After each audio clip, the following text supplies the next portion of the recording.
कहानियाँ। लक्ष्मी जी जगन्नाथ जी को छोड़कर कहाँ जा रही हैं? जानने के लिए सुनिए ये कथा। एक बार लक्ष्मी जी जगन्नाथपुरी में भ्रमण कर रही थी। उनका आज मन हुआ कि किसी भक्त पर कृपा की जाए। तभी उन्होंने सोचा कि पहले हमारे प्राणनाथ के जो अर्चक हैं, जो उनकी नित्य सेवा करते हैं मंदिर, मैं उनके घर जाकर के देखती हूँ, अगर किसी पर कृपा करना हो तो लक्ष्मी जी उन अर्चकों के घर गई और किया देखा कि सूर्योदय हो गया है और सब अभी तक सो रहे हैं। घर में कोई स्वच्छता नहीं है, सारे सामान बिखरे पड़े हैं, रात का भोजन सब खाया हुआ है। लक्ष्मी जी ने कहा कि मैं यहाँ नहीं रुकूंगी और ना ही मुझे कृपा करनी है, ये मेरे रहने के योग्य स्थान नहीं है। और लक्ष्मी जी चली गई। लक्ष्मी जी अब गई उस आदमी के घर जिनको मंदिर में झाड़ू लगाने की सेवा थी और जिनको मंदिर में घुसने भी नहीं दिया जाता था।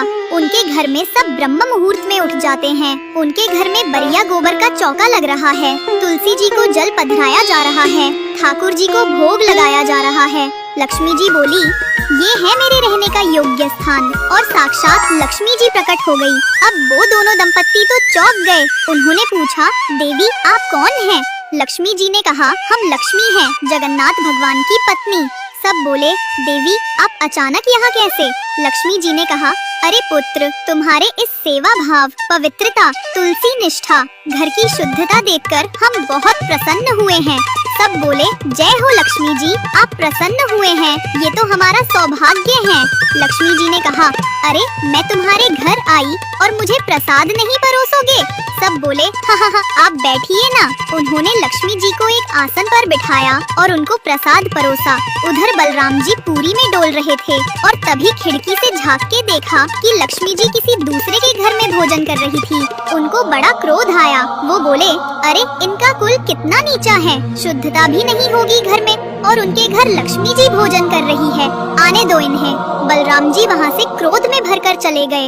उधर लक्ष्मी जी ने भी कहा, अभी तो हम जा रहे हैं, हम फिर से आएंगे, ठीक है? और लक्ष्मी जी चली गयी। जैसे ही बैकुंठ में कदम रखा तो क्या देखा, बलराम जी रूठ के बैठे हैं और जगन्नाथ जी और सुभद्रा जी उन्हें मना रहे हैं। बलराम जी हल्की आवाज में बोल रहे हैं, अरे आचार विचार सब भूल गए हैं सब लोग, शुद्धता पवित्रता का कोई ध्यान नहीं है, परमात्मा होते हुए भी बुद्धि भ्रष्ट हो गई है सबकी, इत्यादि इत्यादि। लक्ष्मी जी आई और बोली, आप सब प्रसाद पाने बैठो, मैं आपके लिए प्रसाद लाती हूँ। जगन्नाथ जी और सुभद्रा जी तो बैठ गए, पर बलराम जी अकर कर उसी जगह बैठे रहे।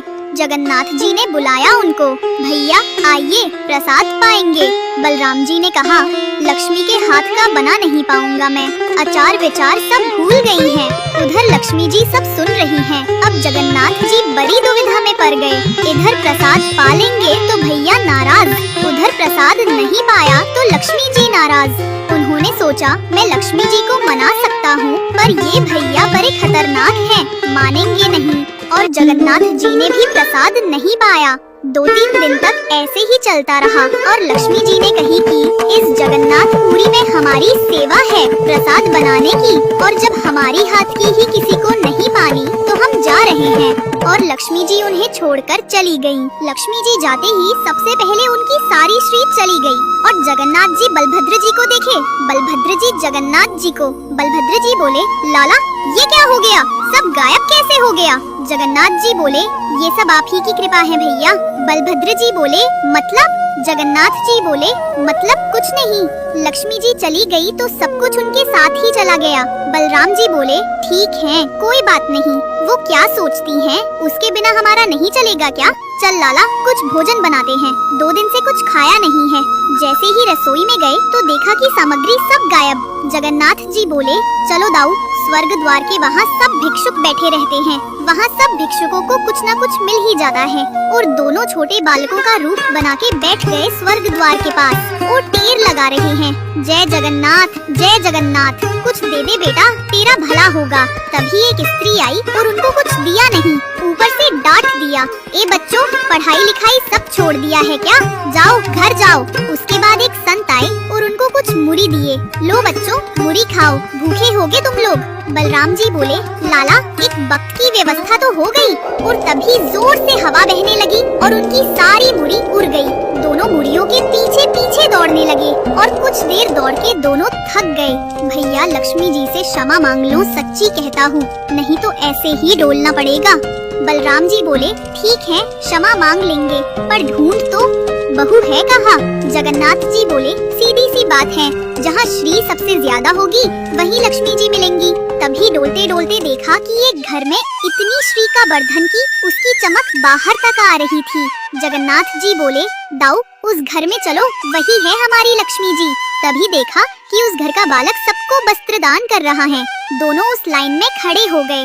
लक्ष्मी जी की जैसे ही नजर पड़ी उन बालकों के ऊपर तो उनको दया आ गई। मेरे प्राणनाथ, उनको कोई जरूरत नहीं है मेरी, पर फिर भी दाऊ दादा को मेरा महत्व समझाने के लिए ये लीला कर रहे हैं। लक्ष्मी जी ने उस दंपत्ति से कहा, सुनो, उन बच्चों को मेरे पास ले आओ। जगन्नाथ जी और बलराम जी सर झुका के खड़े हैं।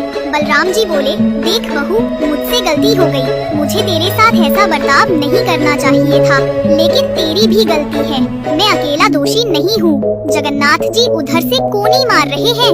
अरे चुप करो, फिर से भड़काओगे क्या?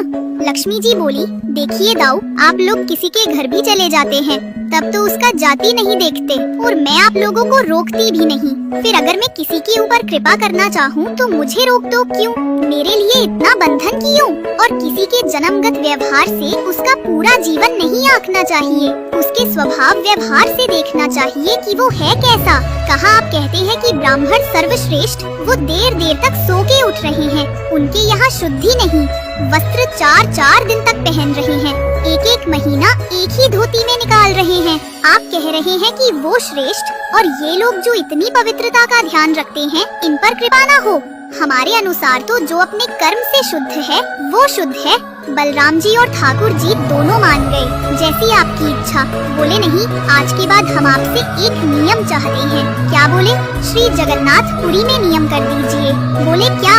जिस महाप्रसाद को ब्राह्मण पाएगा उसी महाप्रसाद को शूद्र भी पाएगा, दोनों को समान फल मिलेगा। और यहाँ महाप्रसाद का ऐसा नियम रखा जाए कि अगर एक ही पत्तल में दोनों बैठ करके पाले तो दोनों को समान पुण्य प्राप्त होगा।